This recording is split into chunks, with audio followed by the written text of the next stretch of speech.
other planet.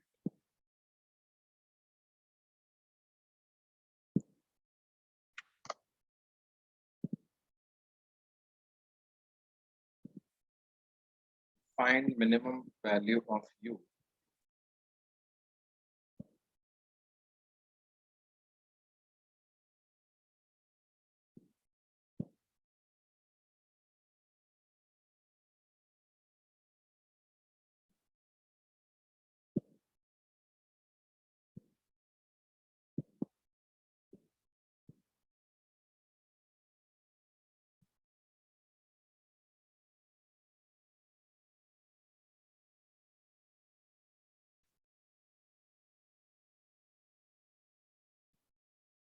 Particle के मास से वैसे कुछ फर्क नहीं पड़ेगा, है ना, लेकिन फिर भी तुम्हें अच्छा लग रहा है तो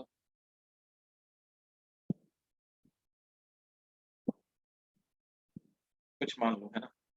वो तो कैंसिल ही हो जाएगा, पार्टिकल का मास कैंसिल हो जाएगा।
अच्छा, ए से बी तक एनर्जी कंजर्व कर दें क्या?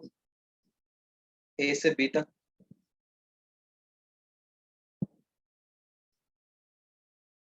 नहीं, बिल्कुल, बहुत बढ़िया, बहुत। ए से बी तक एनर्जी कंजर्व करने की जरूरत नहीं है, तो कहाँ तक करें बच्चों?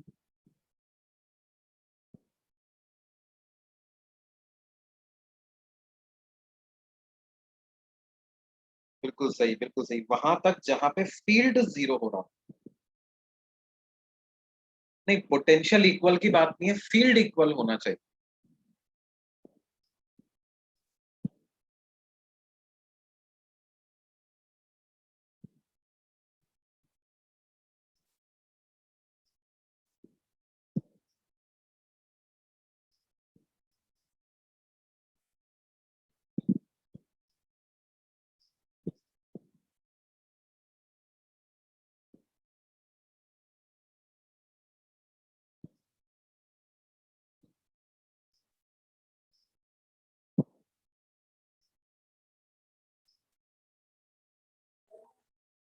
You can conserve energy. Energy तो कंजर्व करना ही है हमको, कंजर्व रहेगा भी सही। एनर्जी कंजर्वेशन से ही आंसर आएगा, लेकिन हमें ए से बी तक कंजर्व करने की जरूरत नहीं है। आपको क्या करना होगा, देखो देखो, जैसे जैसे ये ऑब्जेक्ट ए से दूर जा रहा है, ए का ग्रेविटेशनल अट्रैक्शन उस पर कम होता जा रहा है और बी का ग्रेविटेशनल अट्रैक्शन बढ़ता जा रहा है। एक समय ऐसा आएगा कि ए और बी दोनों का ग्रेविटेशनल अट्रैक्शन बराबर हो जाएगा। उस पॉइंट के बाद क्या होगा, बी का अट्रैक्शन ए से ज्यादा हो जाएगा। तो उस पॉइंट को मैं एन नाम दे देता हूँ। Let N be the neutral point. Neutral point means where net intensity is zero.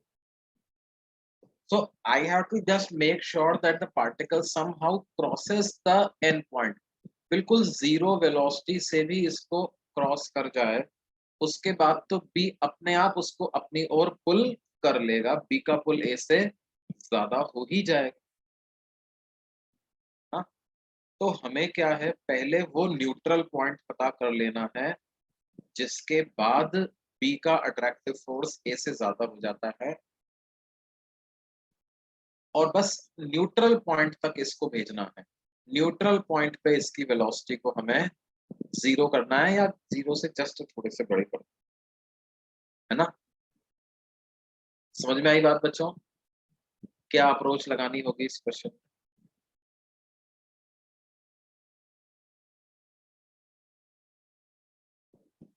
तो करो, पहले ये पता करो कि एन पॉइंट कितना दूर है, पहले ये तो पता करना पड़ेगा ना।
देखो बच्चों क्या है,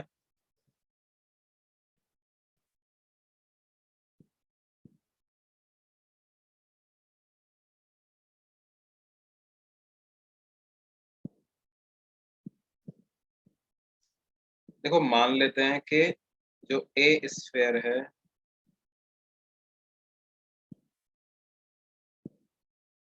उससे एक्स डिस्टेंस पे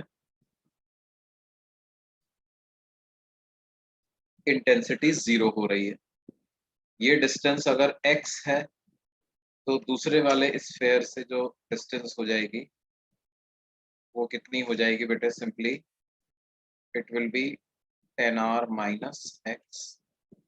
तो हम लिखेंगे g into 9m by x square is equal to g into 4m divided by 10r minus x का।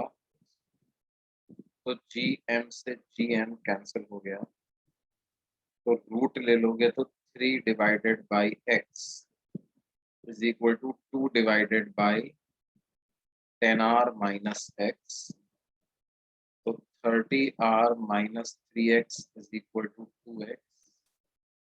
तो x की क्या वैल्यू आ जाएगी बेटे, 6।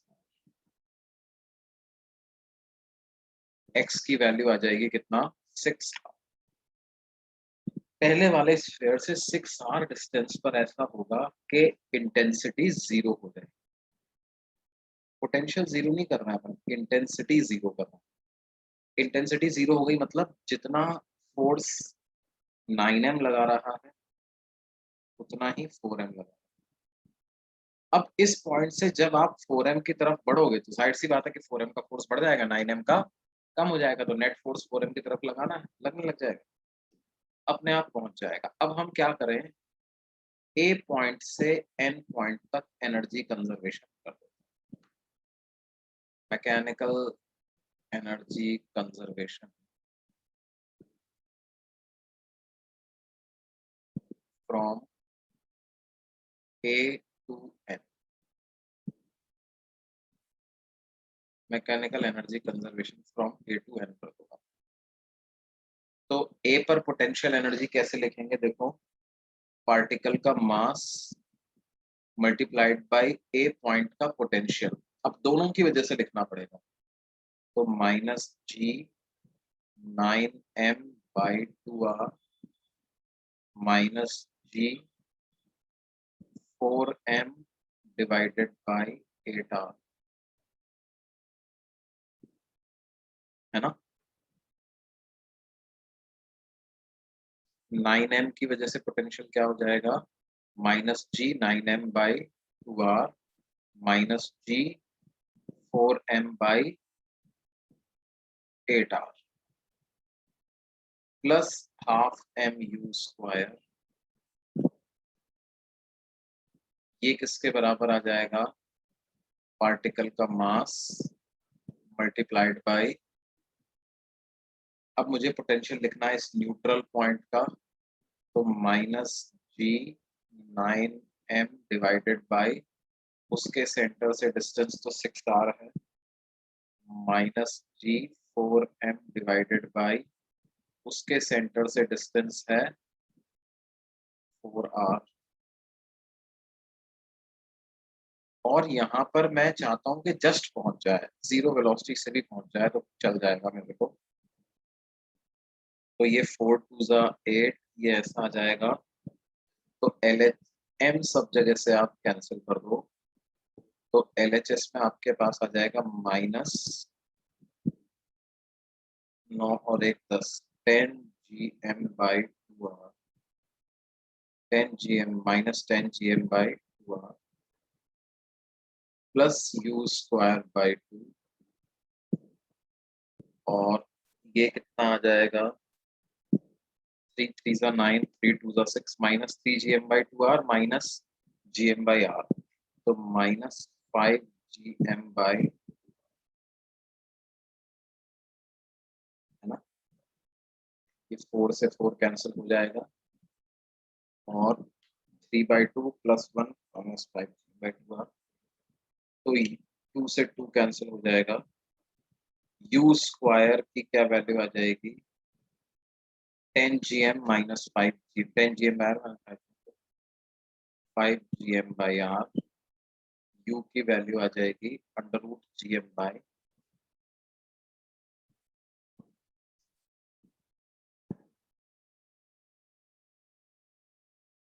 क्या ये बात समझ में आ रही है बच्चों सबको?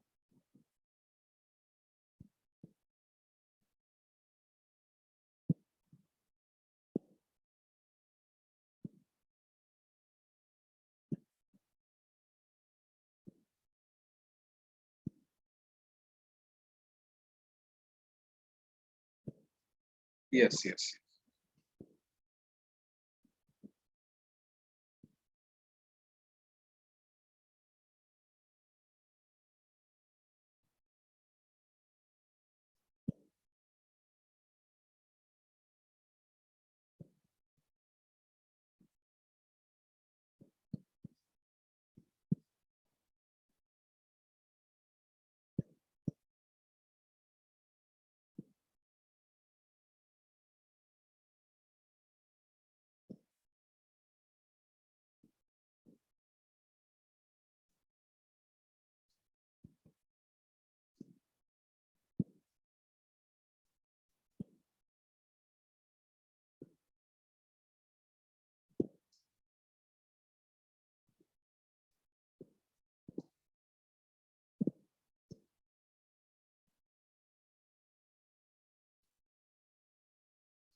नोट कर लिया बच्चों, ये अगले पे चलें।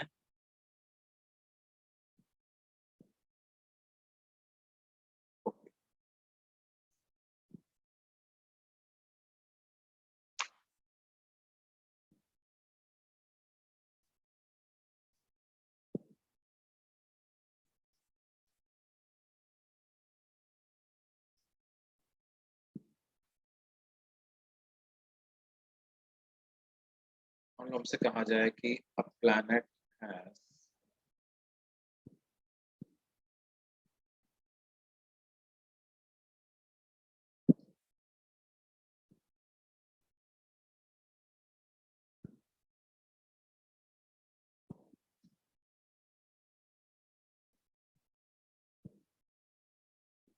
कहाँ पर बेटे 4 GM/8R कहाँ की बात कर रहे हो?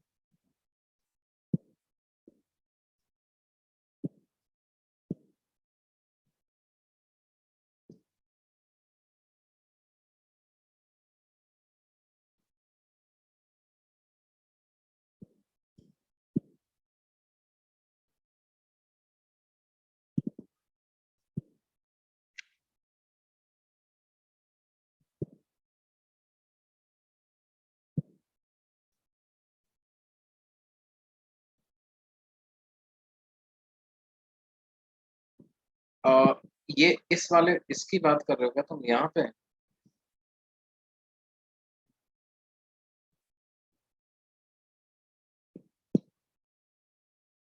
तो मैंने भी तो यही लिखा है, G4M/8R ही तो लिखा है। पॉजिटिव नहीं, नहीं, नहीं, नहीं, नहीं, पॉजिटिव नहीं होगा बेटे, नेगेटिव ही होगा। पॉजिटिव नहीं होगा, नेगेटिव ही होगा, पोटेंशियल नेगेटिव ही होता है ना? बिल्कुल ठीक लिखा है मैंने, कोई गड़बड़ नहीं है। क्या है, वही होगा,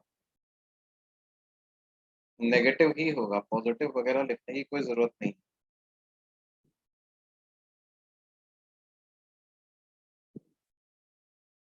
स्केलर क्वांटिटी है, एक की वजह से भी नेगेटिव, दूसरे की वजह से भी negative.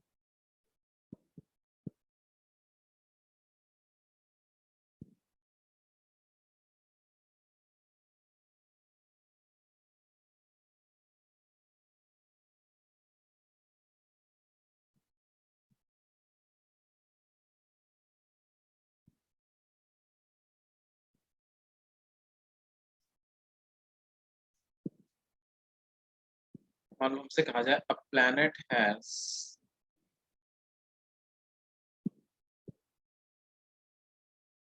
density and radius twice that of the Earth.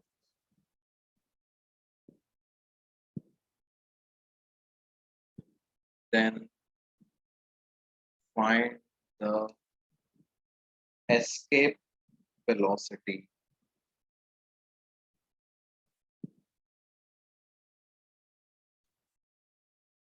for that planet.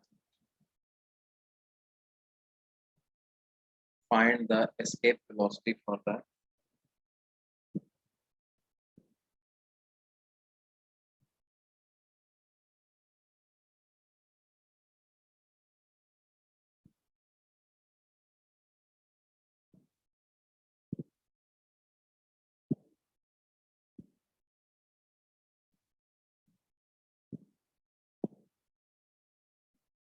तो देखो बेटे, एस्केप वेलोसिटी का जो फॉर्मूला होता है, √2 GM' by R, ऐसा तो होता है। अब क्योंकि उस प्लैनेट की रेडियस ट्वाइस है, इसका मतलब उस प्लैनेट का वॉल्यूम 8 गुना है, 8 times of that of the अर्थ, और डेंसिटी भी ट्वाइस, तो मास 16 टाइम्स द मास ऑफ अर्थ हो गया कि नहीं? और रेडियस को twice the radius of earth तो हम लिख ही सकते हैं। तो क्या आ जाएगा, 2 8 16, √8 टाइम्स √2 GME/R, यानी कि 2√2 times the escape velocity for earth. नहीं, तो कितना हो जाएगा, 2√2 इंटू 11.2 किलोमीटर, या √2 इंटू 22.4 किलोमीटर।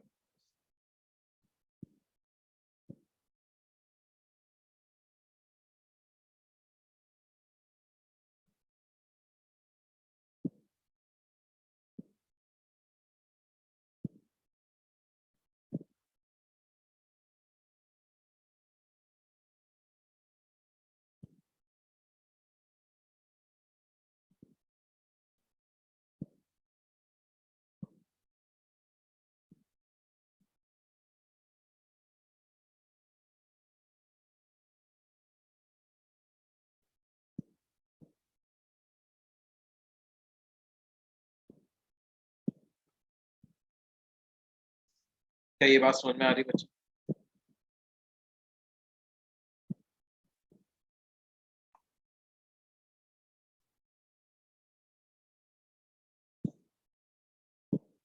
अरे भाई, मास ऑफ दैट प्लैनेट को कैसे लिखोगे?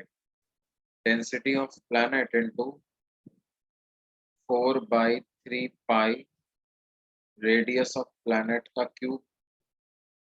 डेंसिटी ऑफ प्लैनेट दिया हुआ है twice the density of earth, और रेडियस ऑफ दैट प्लैनेट दिया हुआ है twice the radius of the अर्थ। तो 8 r³ आ जाएगा। अब density of earth into 4/3 pi r³, ये तो क्या हो गया, पूरा का पूरा मास ऑफ अर्थ हो गया। तो मास ऑफ दैट प्लैनेट हो गया 16 टाइम्स द मास ऑफ अर्थ।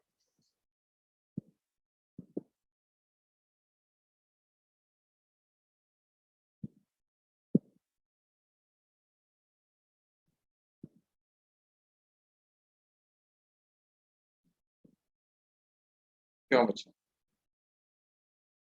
ये बात समझ में आती है?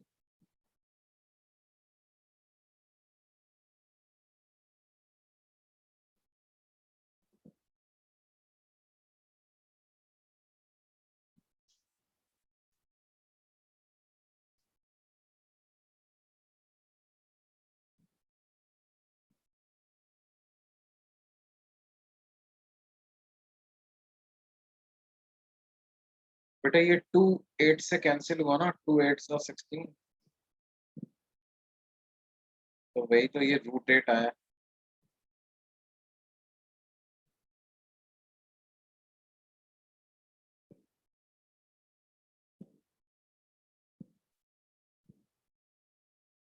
इस वाले 2 को मैंने कुछ नहीं किया, ठीक है, क्योंकि उसको मैं एस्केप वेलोसिटी ऑफ अर्थ में काम में लेना चाहता हूँ।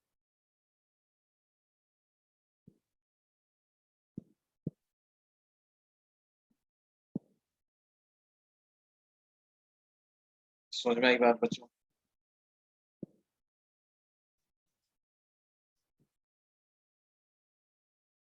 देखिए,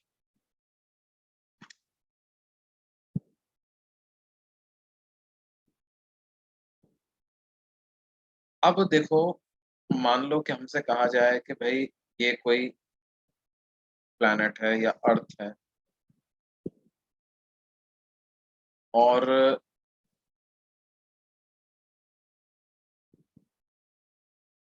अर्थ के सेंटर से हम कुछ स्मॉल r डिस्टेंस पे गए। अर्थ के सेंटर से कितनी डिस्टेंस पे गए बच्चों? स्मॉल r डिस्टेंस पे गए। तो वहां से जाकर के कितनी वेलोसिटी दें so that the particle escapes?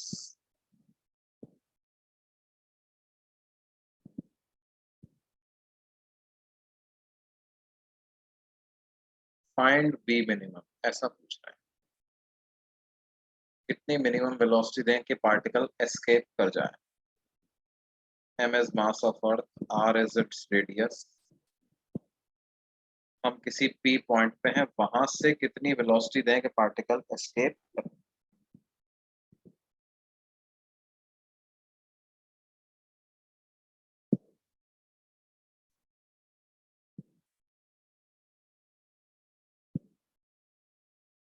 बिल्कुल सही बात है, p से इंफिनिटी तक एनर्जी कंजर्वेशन कर।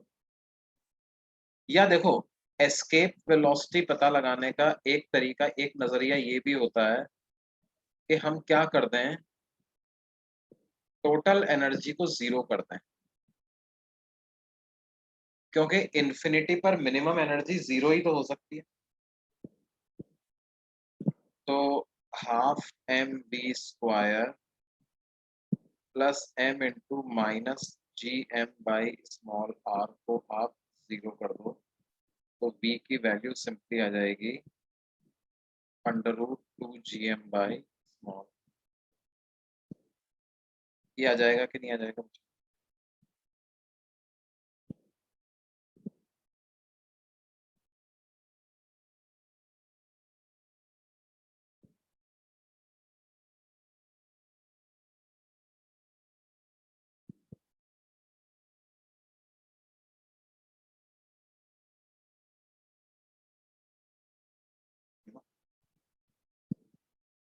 अच्छा फिर से अब देखो कि अगर ये वेलोसिटी मैं इस डायरेक्शन में दे देता तो क्या होगा, या फॉर दैट मैटर क्या डायरेक्शन का कुछ फर्क पड़ रहा है? ये √2 gm/r वेलोसिटी हम किसी भी डायरेक्शन में दे दें, क्या होगा, पार्टिकल एस्केप करेगा ही करेगा।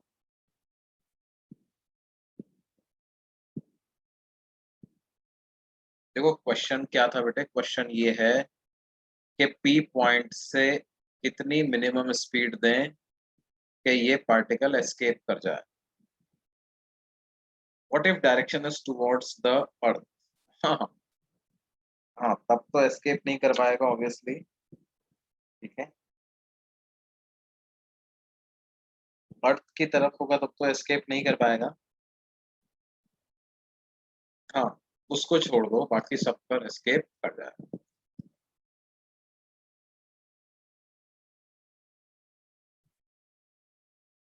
ऐसे बस इसको रहने दो तुम,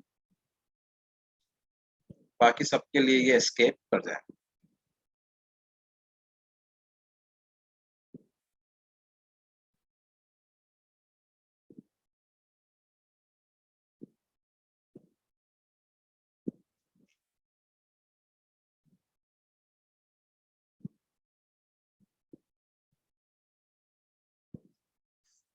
फिर भले ही आप ऐसे फेंक दो तब भी एस्केप कर जाए, ऐसे किसी एंगल पे फेंक दोगे ना तब भी एस्केप कर जाए।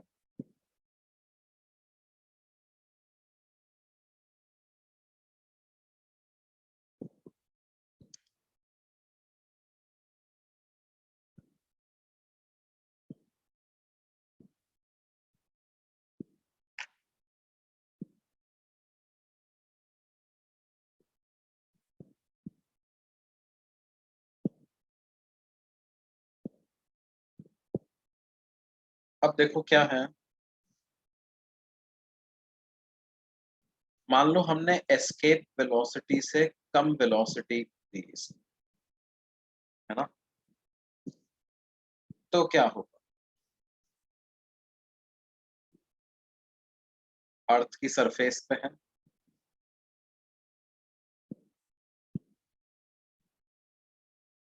और पार्टिकल को मैंने क्या किया,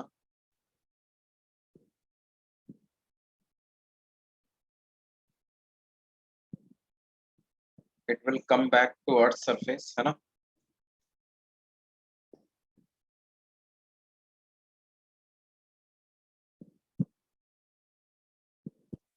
ये जो रेडियल लाइन है, इस रेडियल लाइन के साथ 30 डिग्री एंगल बनाते हुए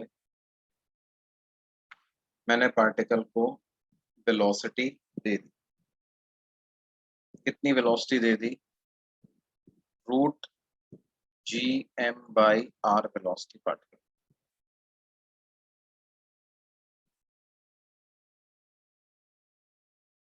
30 डिग्री एंगल बनाते हुए √gm/r वेलोसिटी हमने, तो हमें पता लगाना है find the maximum height attend by the particle from earth surface. Find maximum height attend bye particle.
और देखो ये कुछ इस तरह के ट्रेजेक्टरी में मूव करने लगेगा, है ना।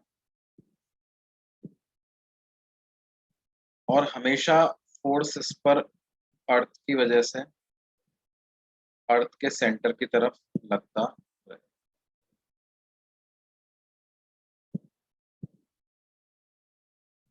एक टाइम ऐसा आएगा कि इसकी जो वेलोसिटी है वो पूरी तरह से पोजीशन वेक्टर के परपेंडिकुलर डायरेक्शन में,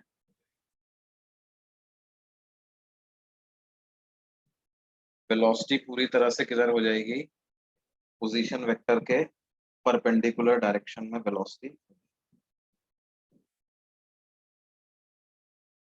है ना। क्या मैं बोल सकता हूँ यही इसी समय पर हाइट मैक्सिमम,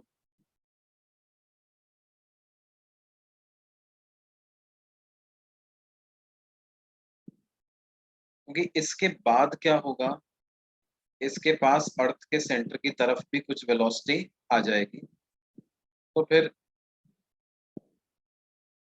डिस्टेंस कम होने लग जाएगी।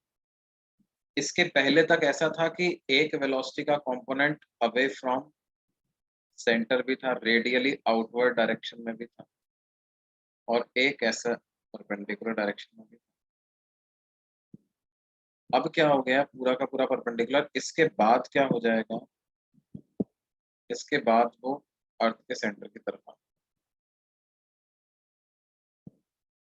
अब हम क्या करें, इस समय पर जो अर्थ के सेंटर से डिस्टेंस है उसको स्मॉल आर मान लो आप, और हम क्या करें, पहली इक्वेशन तो लगा देते हैं मैकेनिकल एनर्जी कंजर्वेशन। तो जब ये सरफेस पे था तो पोटेंशियल एनर्जी थी m into minus G m by r, kinetic energy half m velocity का स्क्वायर, यानी फिर से G m by r. Potential energy अब हो गई है m into minus G m by small r, और कुछ काइनेटिक एनर्जी बची हुई है तो हाफ m वी। अच्छा देखो, कुछ लोग सोच रहे हैं कि सर काइनेटिक एनर्जी को जीरो ही कर दो आप। देखो बेटे, काइनेटिक एनर्जी को अगर हम जीरो कर देंगे तो वो जीरो हो ही नहीं सकती है काइनेटिक एनर्जी। बात क्या है, because the particle has some angular momentum, initial angular momentum about the centre of the earth, थोड़ा एंगुलर मोमेंटम है इसका, and that angular momentum must remain conserve, right. तो मैक्सिमम हाइट पर वेलोसिटी को zero नहीं कर सकते आप,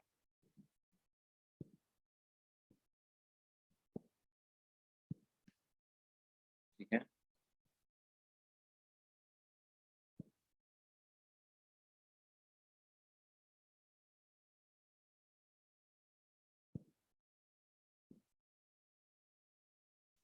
तो आपको क्या करना पड़ेगा, अगली इक्वेशन लिखनी पड़ेगी, angular momentum conservation, angular momentum conservation.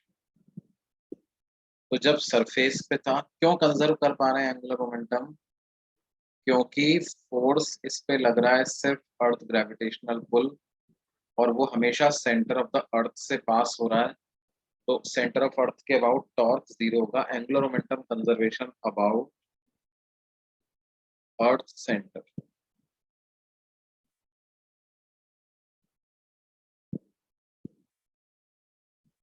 तो क्या आएगा वो, m into velocity root gm by r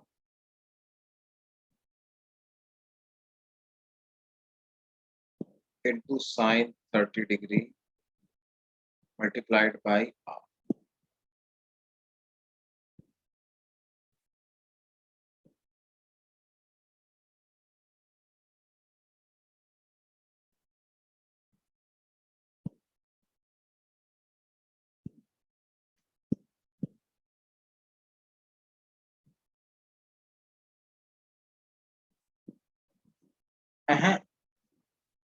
h very less than r पे भी काइनेटिक एनर्जी जीरो नहीं करते थे बेटे। प्रोजेक्टाइल मोशन याद करो आप,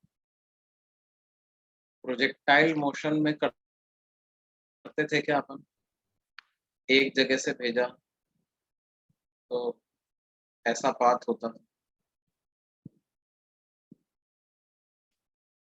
क्या मैक्सिमम हाइट पे वेलोसिटी जीरो हो जाती है प्रोजेक्टाइल मोशन में?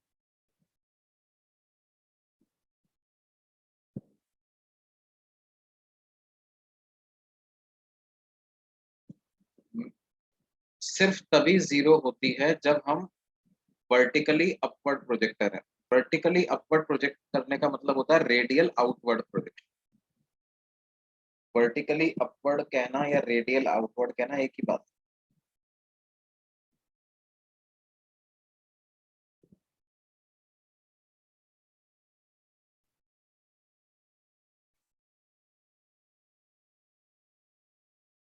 साइन कंपोनेंट रहता है, वेलोसिटी के परपेंडिकुलर कंपोनेंट करना पड़ता है।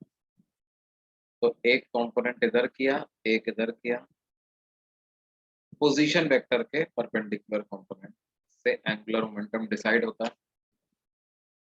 तो m v sine 30 into r, ये इनिशियल एंगुलर मोमेंटम।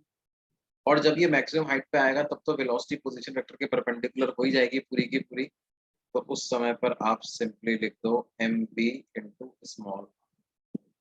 यहाँ पर डिस्टेंस सेंटर ऑफ द अर्थ से आएगी क्योंकि सेंटर ऑफ द अर्थ के अबाउट ही कंजर्व करना, और किसी पॉइंट के अबाउट नहीं कर सकते हैं। तो यहाँ से v की वैल्यू स्मॉल r के टर्म्स में रख देते हैं, capital R upon 2r, sign 30 को 1/2 रख दिया, into root GM by capital, ये उसकी वेलोसिटी। इसको इक्वेशन 1 में सब्स्टिट्यूट कर दो, क्या आएगा, -GM/2r equal to -GM/r plus 1/2 into v square. V square हो जाएगा capital R square by 4r square into GM by capital, ये कैंसिल हो गया। तो minus GM/2r equal to -GM/r plus GMR/8r।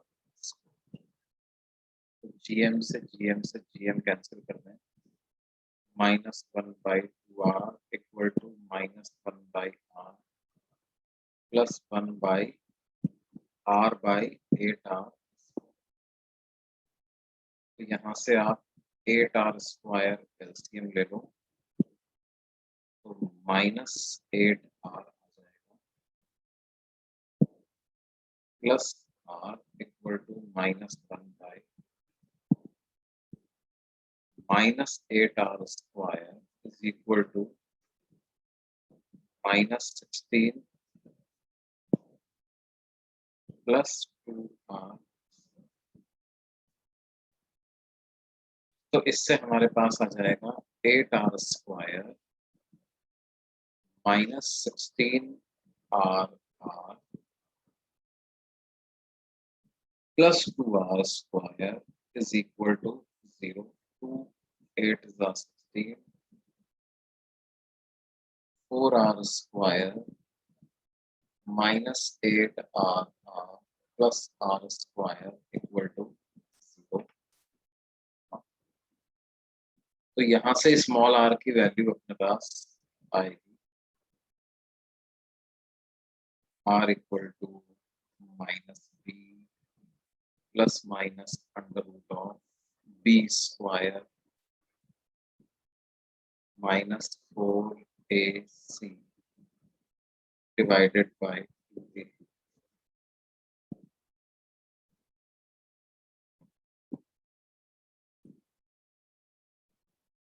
64 में से 16 गया तो कितना आ जाएगा? 48r² divided by 8। तो स्मॉल r की वैल्यू हो जाएगी 48r² को 16 इंटू 3 रख देते हैं, तो 8r प्लस माइनस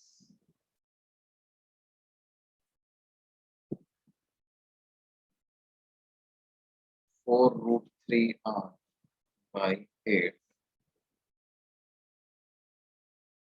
तो स्मॉल r की वैल्यू हो जाएगी 2r plus minus of √3r by. ठीक है, तो इसमें बच्चों एक डिस्टेंस मैक्सिमम आएगी और एक डिस्टेंस मिनिमम आएगी। इस पार्टिकल का पाथ कैसा होगा? Path of this particle will be elliptical around the center of the earth।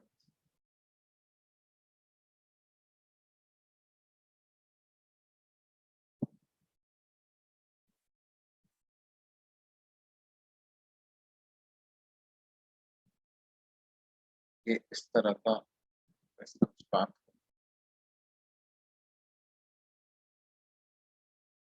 एक कोई डिस्टेंस मैक्सिमम हो सकती है, एक मिनिमम हो सकती है।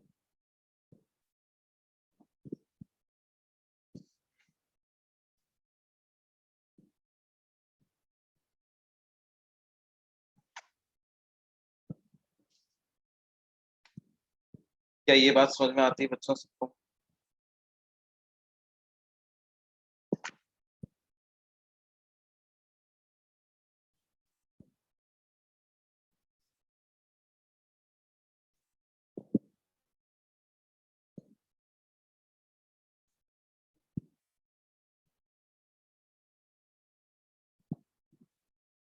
एक बार इसका let us quickly check calculations also।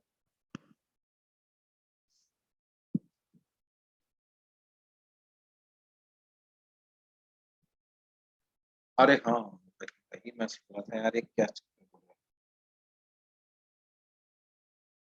r plus √3r/2। ठीक है, तो वही बात है कि मिनिमम डिस्टेंस बिल्कुल ठीक है। तो क्या होगा एक्चुअल में, जो मिनिमम डिस्टेंस वाला पॉइंट होगा ना, एक्चुअल में वो तो अर्थ के अंदर ही लाई कर जाएगा, तो वहां तक तो ये खैर पहुंच ही नहीं पाएगा। तो कुछ ऐसा बात होगा इसका, आपने इधर फेंका, वो एक मैक्सिमम हाइट तक जाएगा, उसके बाद ऐसा घूम करके यूं हो करके इधर टकरा।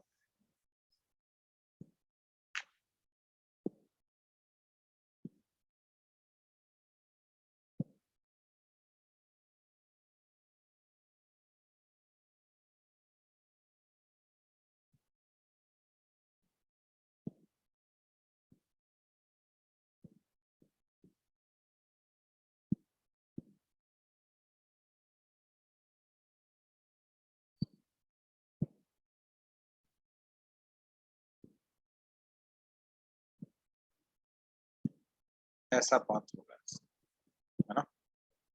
तो ये हो गया r, तो हाइट क्या हो गई? √3r/, है ना?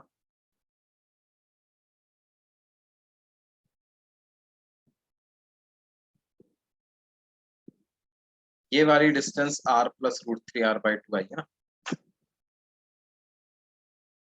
और ये वाली जो डिस्टेंस आई है वो आई है r माइनस √3r/2। बात अलग है, पार्टिकल इस वाले पाथ में पहुंच ही नहीं पाएगा, वो तो अर्थ की सरफेस पर टकरा के यहाँ पर कहानी खत्म हो जाएगी, वो एक अलग बात है।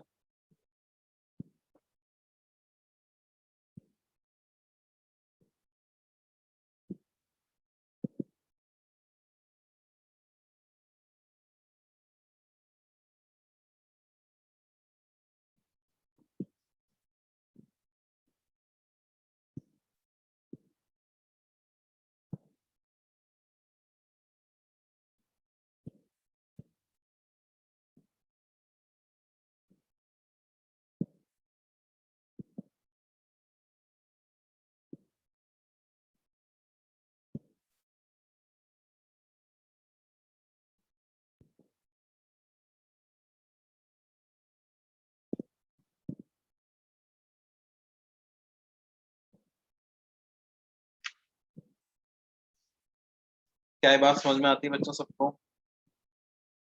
Is this clear? तो मैक्सिमम हाइट का क्या आंसर हो जाएगा? √3 r/2। Maximum height from the surface of the earth will be √3 r/।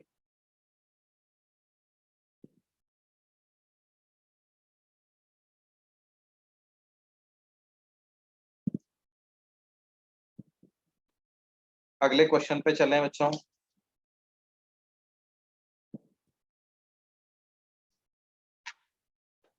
Okay, देखो क्या है। इसी तरह के और भी क्वेश्चन बन सकते हैं जिसमें आपको एनर्जी और एंगुलर मोमेंटम दोनों का यूज लेना पड़े। अर्थ है,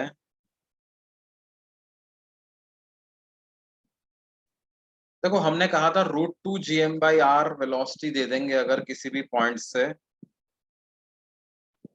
small r being the distance from the centre, तो वो एस्केप कर जाएगा।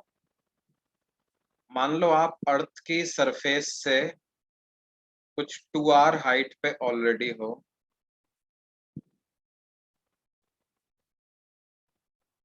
कितनी वेलोसिटी पार्टिकल को हम परपेंडिकुलर डायरेक्शन में दें सो दैट वो इस ट्रेजेक्टरी में मूव करे? कैसे?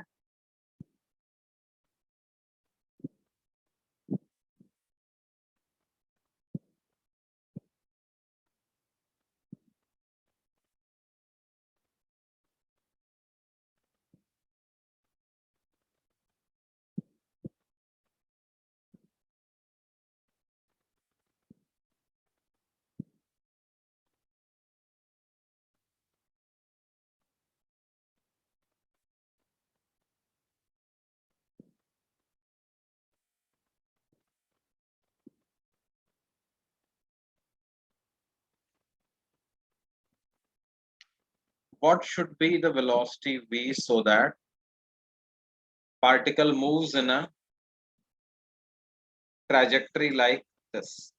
ऐसी ट्रेजेक्टरी में चले पार्टिकल।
फिर से,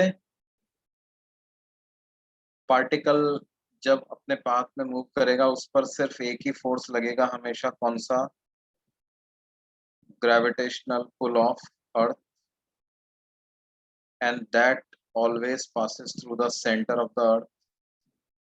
What I can say is that the angular momentum about the center of the earth remains conserved. पहली इक्वेशन आएगी angular momentum conservation about earth's center।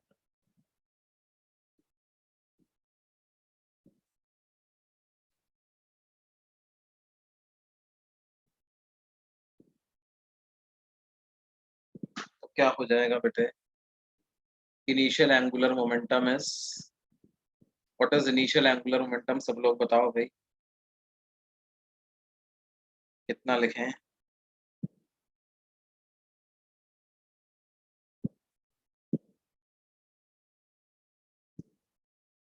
Good good good, बाकी सब लोग बताओ, सब लोग बताओ। नहीं, एक बच्चे ने सही बताया, एक ने गलत बता दिया।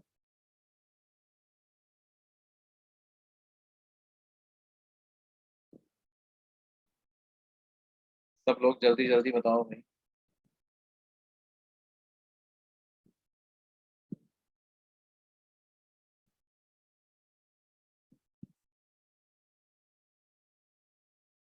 अब सही बता रहा है। गुड गुड गुड गुड, बता रहे हैं, सब लोग बता रहे हैं।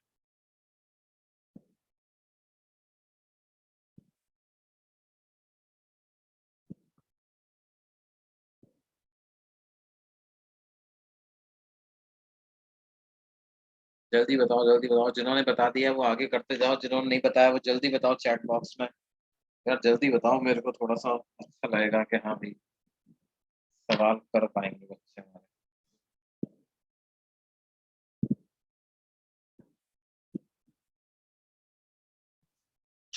इनिशियल एंगुलर मोमेंटम कैसे लिखें भाई?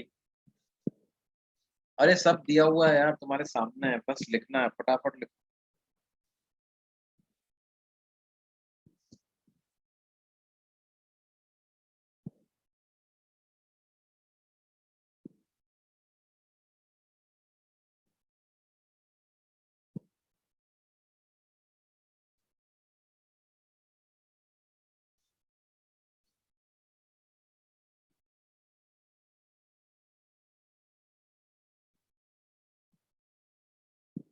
नहीं बताना चाहते हैं, चलो भाई हमको तो बताना पड़ेगा ही। MV3R, ये इनिशियल एंगुलर मोमेंटम हो गया। अब यहाँ पर जब ये सरफेस को ग्रेज कर रहा है तब ऑब्वियसली वेलोसिटी ये अर्थ के रेस्पेक्ट में जो पोजीशन वेक्टर है उसके भी परपेंडिकुलर हो गई है, वो वेलोसिटी v डैश मानता है।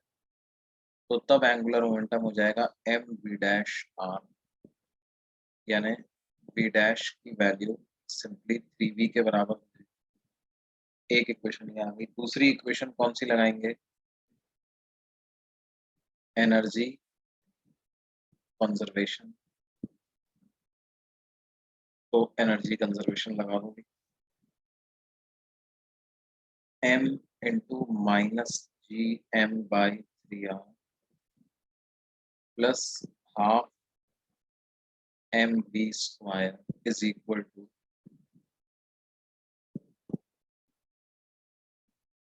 m into minus GM/R plus half MV dash का स्क्वायर। v डैश को 3v रख दें, स्मॉल m से स्मॉल m से स्मॉल m से स्मॉल m कैंसिल हो गया, minus GM/3R plus v² equal to minus GM/R plus half v dash का स्क्वायर, तो 9v²। तो 9v² माइनस v², तो आ जाएगा 8v² equal to GM/R minus GM/3R, तो 2GM/3R। तो यहाँ से v की क्या वैल्यू आ जाएगी बेटे?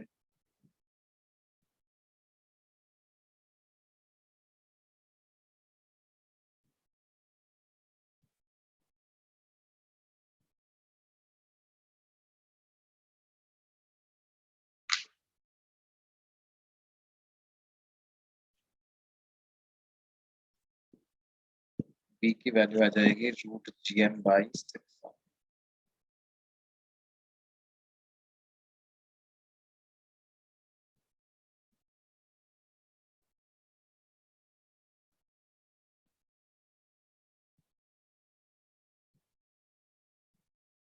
वेरी गुड वेरी गुड, कुछ बच्चों ने आंसर भी बताया है, very good.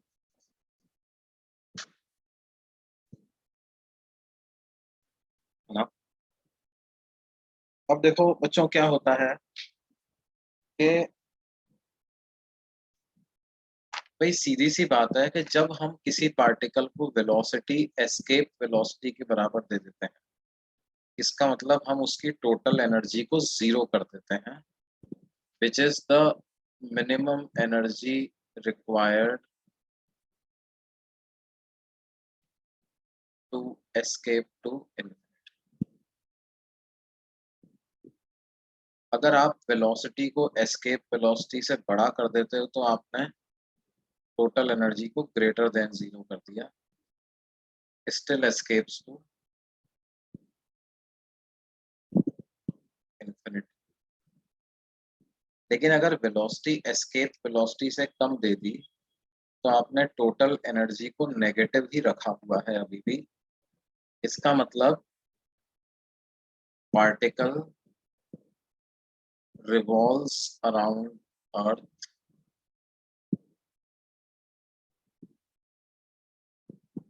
in elliptical path, है ना। टोटल एनर्जी नेगेटिव का मतलब होता है बाउंडेड पाथ, और टोटल एनर्जी इक्वल टू और ग्रेटर देन जीरो का मतलब होता है अनबाउंडेड पाथ। ठीक है, इनफैक्ट मैं इसको प्रॉपर वैल्यूज के तरह से अगर लिखूं तो let's say this is earth and a particle is being taken at a distance small r from the center of the earth। अगर हमने वेलोसिटी √2 gm/r दे दी, p इक्वल टू √2 gm/r दे दिया, तो होता है पैराबोलिक एस्केप टू इंफिनिटी।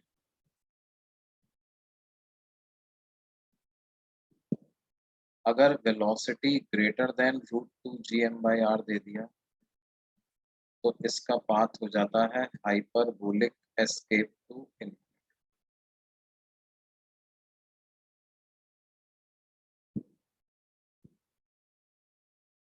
और वेलोसिटी अगर लेस देन √2 gm/r हो गया तो पार्टिकल फिर इलिप्टिकल पाथ में चलता है। और देखो अगर वेलोसिटी एग्जैक्टली √gm/r हो गया तो एक स्पेशल इलिप्स बन जाएगा जो कि सर्कुलर पाथ में ये और,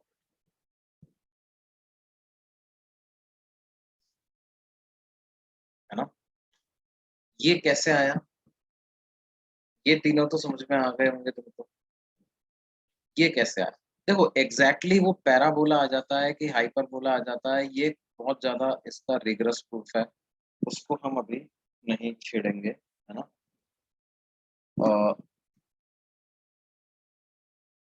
उसके लिए ऑब्वियसली कोनिक सेक्शन की तो नॉलेज चाहिए अपने को थोड़ा बहुत, और स्फेरिकल कोऑर्डिनेट्स वगैरह का भी ज्ञान चाहिए। लेकिन हाँ, ये तो अपने को समझ में आ रहा है कि इन्फिनिटी तक तो एस्केप करेगा। पैराबोलिक एस्केप होगा, हाइपरबोलिक एस्केप होगा, ये अभी के लिए आप रट सकते हो। और √2 gm/r से कम वेलोसिटी होगी तो अपन देख ही चुके हैं, पाथ इलिप्टिकल टाइप का होता है, बाउंडेड पाथ होता है। अर्थ के सेंटर से डिस्टेंस कम ज्यादा हो रही है तो उसको इलिप्टिकल पाथ। सर्कुलर ऑर्बिट में कैसे चलेगा,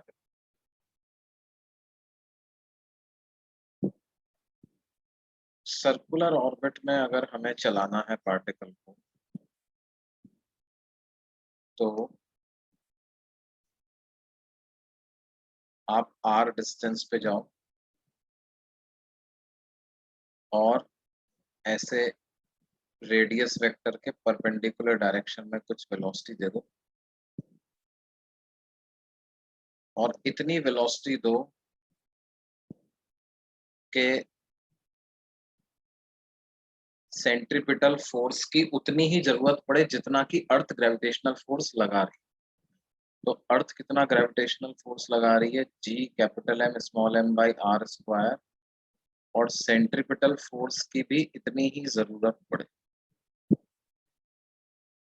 तो क्या होगा, इतनी वेलोसिटी देने के बाद आपको निश्चिंत हो जाना है, ये बॉडी अपने आप अर्थ के अराउंड ऑर्बिट करता रहेगा, या यूं कहेंगे कि अर्थ की सैटेलाइट बनी। ये जो वेलोसिटी आई है, इस वेलोसिटी को orbital velocity of a satellite भी बोलते हैं।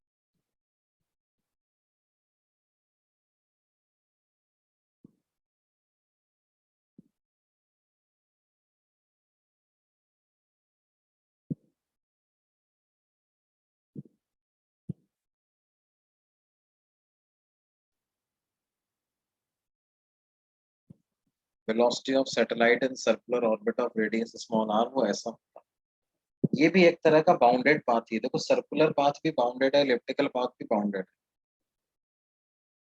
In fact circle is a special case of ellipse.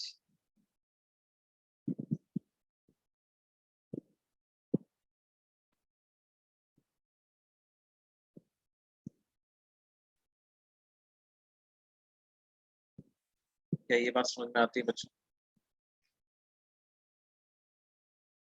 अच्छा, एक बार ये ऑर्बिटल वेलोसिटी सैटेलाइट की आ गई है तो टाइम पीरियड ऑफ सैटेलाइट भी कैलकुलेट कर सकते हैं। 2πr/v, तो 2πr डिवाइडेड बाई √gm/r, यानी टाइम पीरियड की वैल्यू आ गई 2πr⁵ divided by √gm। Satellite का जो टाइम पीरियड होता है वो ऑर्बिटल रेडियस की पावर 3/2 के प्रोपोर्शनल होता है। Time period of satellite is directly proportional to orbital radius की पावर 3/2। एनर्जी ऑफ सैटेलाइट भी कैलकुलेट कर सकते हैं। एनर्जी ऑफ सैटेलाइट क्या होगा? Sum of kinetic energy and potential energy.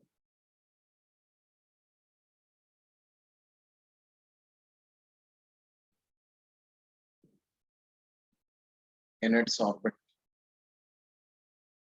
तो टोटल एनर्जी को लिखेंगे kinetic energy of satellite plus potential, तो half mv² plus m into -gm/, p की वैल्यू पुट कर देते हैं, √gm/r² करेंगे तो gm/ स्मॉल r आ जाएगा, minus g capital M small m by g capital M small m by 2r minus gmm/r। तो total energy आ गई -gmm/, ये total energy of satellite in its orbit.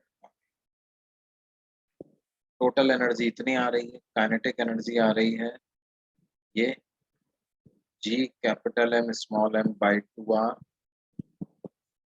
और अगर आपको लिखनी है पोटेंशियल एनर्जी तो पोटेंशियल एनर्जी आ रही है -gmm/r। मतलब टोटल एनर्जी को हम नेगेटिव ऑफ काइनेटिक एनर्जी भी लिख सकते हैं। Total energy is negative of kinetic energy, और टोटल एनर्जी को पोटेंशियल एनर्जी बाई 2 भी लिख सकते हैं। पोटेंशियल एनर्जी बाई, ये चीजें हमें ध्यान रखनी।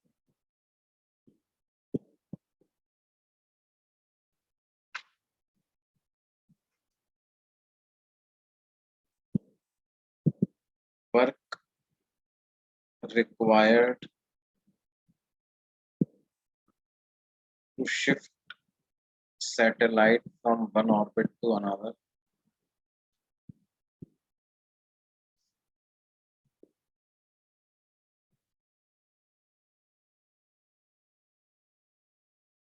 तो वो होगा final total energy minus initial total.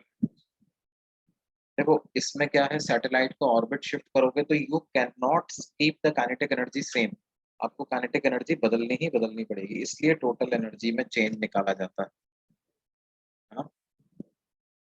तो ये आ जाएगा g capital M small m by 2 into 1/r initial minus 1/r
ये बात समझ में आती है बच्चों सबको? नोट कर लिया ये?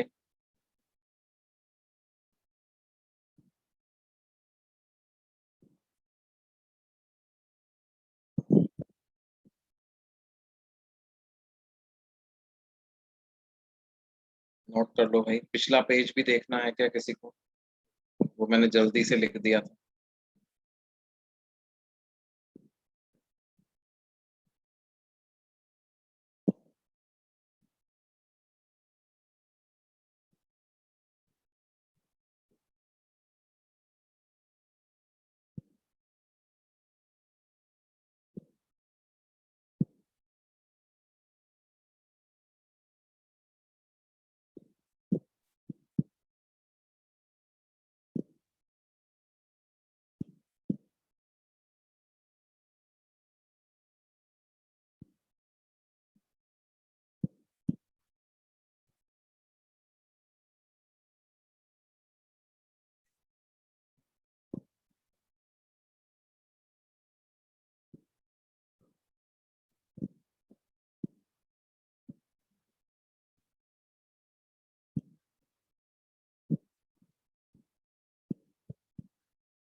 ये नोट कर लिया बच्चों सबने?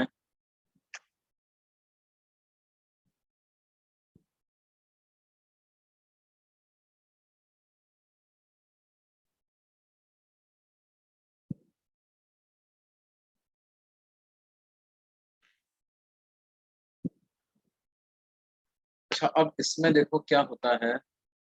सैटेलाइट अलग अलग पर्पसेस के लिए यूज होती हैं। उनमें से हमारे लिए खास इम्पोर्टेंस की होती है जियो स्टेशनरी सैटेलाइट, जिसके की मदद से हम टीवी देख पाते हैं, है ना? These geostationary satellites are used for communication purpose.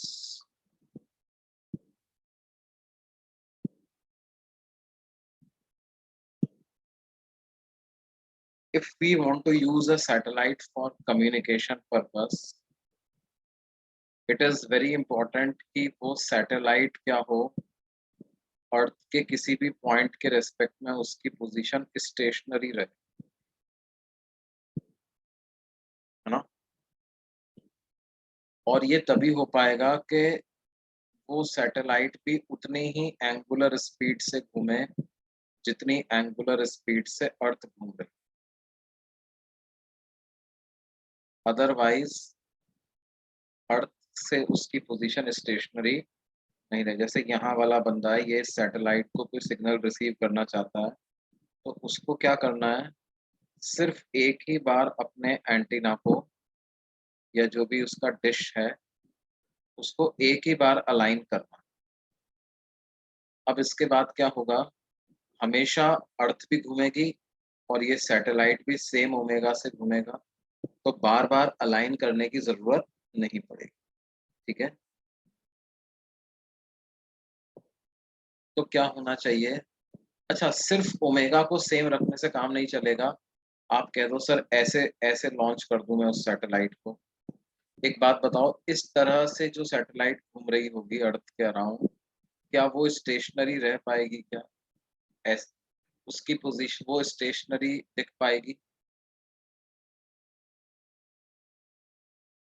ऐसा ऑर्बिट वॉन्ट डू, तो क्या होना चाहिए, इनका ऑर्बिटल प्लेन जो होना चाहिए, orbital plane must be equatorial,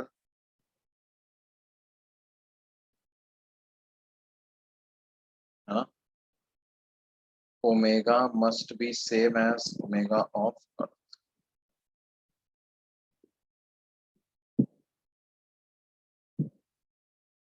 या यूं कहें कि time period of revolution must be equal to 24 hours.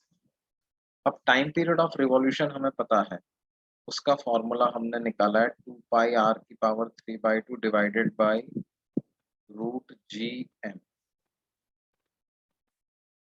अब इसमें देखो, आपको g mass of earth fix है, खाली r पता है, तो r की एक कांस्टेंट वैल्यू आ जाएगी।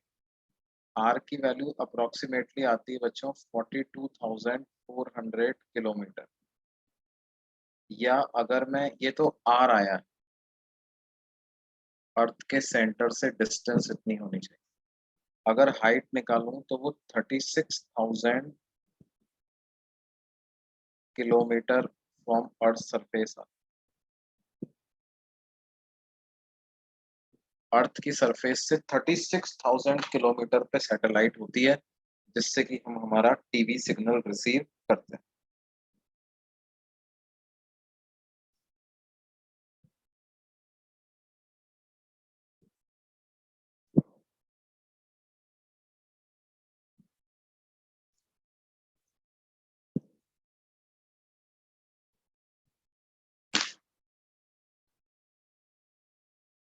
तो सारी की सारी कम्युनिकेशन सैटेलाइट्स जो हैं वो इतने ही डिस्टेंस पर लॉन्च करनी पड़ती।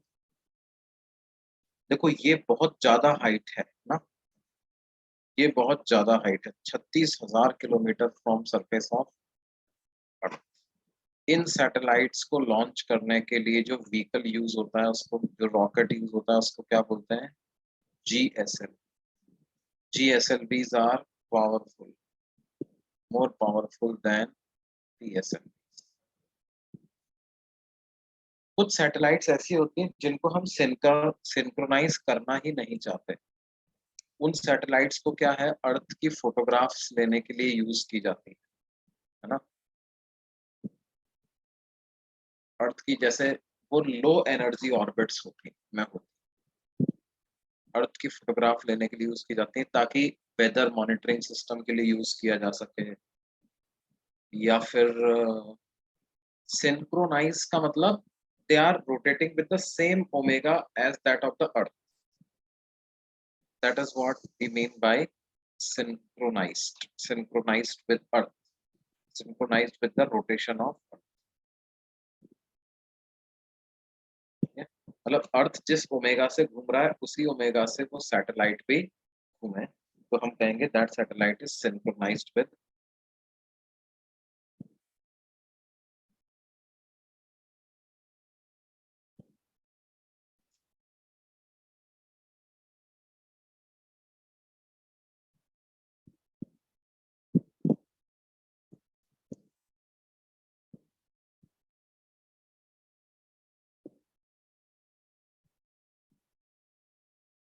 ये बात समझ में आती है बच्चों सबको?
जैसे जीपीएस वाली जो सैटेलाइट्स होती है, नेविगेशनल सैटेलाइट, वो पहली बात तो नेविगेशनल सैटेलाइट जो है वो कई सारी यूज करनी पड़ती है, मतलब 60 डिग्री के एंगल पर वो उनको हम इंस्टॉल करते जाते हैं, है ना।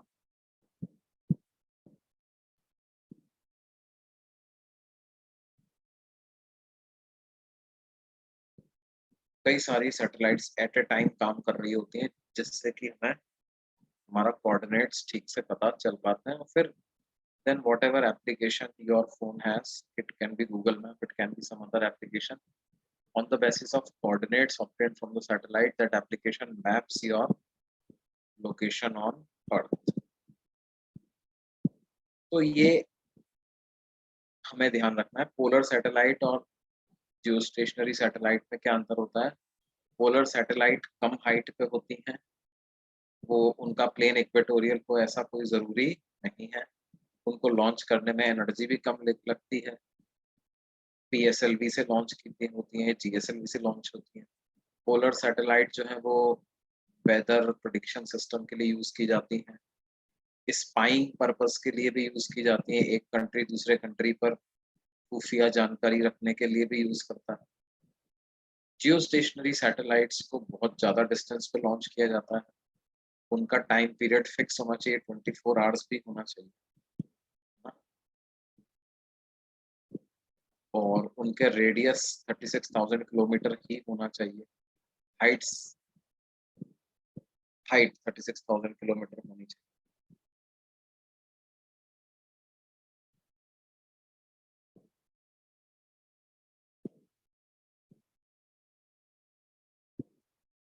अब अगली क्लास में हम इन पे बेस्ड क्वेश्चन करेंगे, है ना। आज के लिए इतना ही पढ़ते हैं।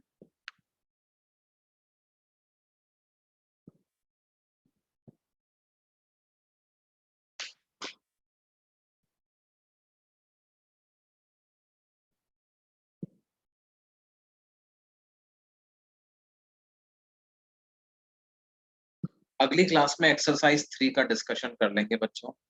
इलेक्ट्रोस्टैटिक्स की एक्सरसाइज 3 का डिस्कशन अगली क्लास में कर, ठीक है।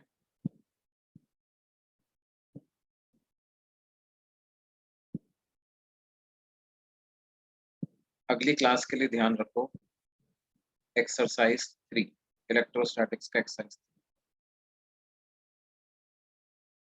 मैं नोट्स भेज ही रहा हूँ बेटे, है ना, नोट्स भेज ही रहा हूँ।